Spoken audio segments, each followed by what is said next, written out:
तमिलनाडु और केरल बीजेपी को हमेशा ही निराश करते आए हैं, लोकसभा हो, विधानसभा हो। आपको याद होगा कि जब हैदराबाद में चुनाव थे, मेयर के चुनाव थे, पार्षद के चुनाव थे, तब किस तरीके से अमित शाह ने वहां पर रोड शो किए थे। तो यानी दक्षिण का प्लान तब से तैयार है, सालों साल पहले से, बस उसको भेद पाने के लिए रास्ता निकाला जा रहा था। बीजेपी इन दोनों राज्यों पर विशेष फोकस कर रही है, जिनका मैं जिक्र कर रही थी आपसे, केरल, तमिलनाडु। और इसकी वजह आंकड़ों को अगर देखें तो केरल से सकारात्मक संकेत मिलते नजर आ रहे हैं। केरल इतना महत्वपूर्ण क्यों है? केरल में बीजेपी 2014 में 18 सीटों पर लड़ी थी। तिरुवनंतपुरम की सीट पर बीजेपी को 32.3% वोट मिले थे, जबकि कांग्रेस के शशि थरूर ने 34.1% वोट हासिल किए थे और उससे जीत दर्ज की थी। बाकी 17 सीटों पर बीजेपी तीसरे नंबर पर रही थी।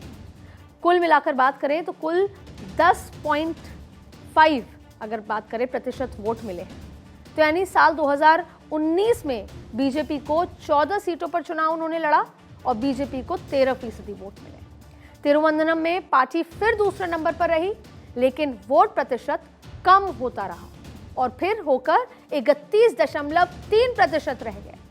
4 अन्य सीटों पर भी बीजेपी को 20% से ज्यादा वोट मिले।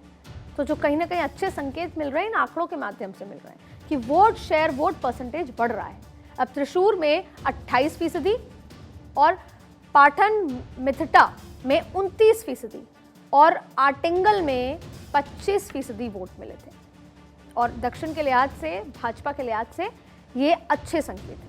और इस बार इन चारों सीटों पर अगर बात करें, इन चारों सीटों के अलावा भी आलपुझा में बीजेपी जीत की उम्मीद लगा रही है। बीजेपी मोदी के सहारे केरल में जीत की उम्मीद लगाए हुए है और इसके लिए बीजेपी सिर्फ मंदिर मार्ग का सहारा ही नहीं ले रही, बल्कि 25 दिसंबर को दिल्ली में ईसाई समुदाय के साथ क्रिसमस मनाकर यह संदेश देने की कोशिश की है कि वो सबका साथ और सबके विकास वाला अपना संकल्प पर अडिग।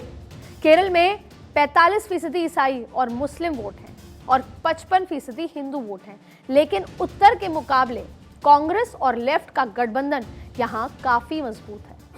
और इसी की काट निकालने के लिए मोदी खुद मैदान में है। और ना सिर्फ नरेंद्र मोदी, जो स्ट्रैटेजी है वर्कर्स को क्रिसमस पे केरल में सबके घर जाना, जो क्रिश्चियंस हैं वहाँ पर उनके घर जाकर क्रिसमस मनाना, न्यू ईयर्स मनाना, ये स्ट्रैटेजी लंबे समय से चल रही है। अब बात दक्षिण के सबसे ज़्यादा सीटों वाले राज्य तमिलनाडु की, जहाँ की जो तस्वीर है वो AIADMK के साथ छोड़ने की वजह से बीजेपी के लिए कठिन हो गई है और यहाँ के आंकड़े भी कोई उजली तस्वीर पेश नहीं कर रहे। 2014 में भारतीय जनता पार्टी यहाँ 9 सीटों पर चुनाव लड़ी, जिसमें से एक है कन्याकुमारी, और कन्याकुमारी की सीट जीती थी और 3 सीटों पर दूसरे स्थान पर रही थी। वोट प्रतिशत कुल 5.5 था, लेकिन बीजेपी जिन 9 सीटों पर लड़ी वहां उसका कुल वोट प्रतिशत 24.1 रहा। अब बात करेंगे 2019 की। बीजेपी 5 सीटों पर AIADMK के साथ मिलकर चुनाव लड़ी और 5 पर दूसरे नंबर पर रही।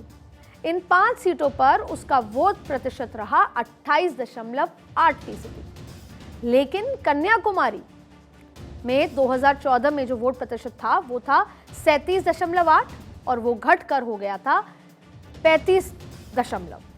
अब यह सीट कांग्रेस ने 59.8% यानी लगभग 60% वोट लेकर जीत ली थी कांग्रेस ने। एक अंतर और आया है।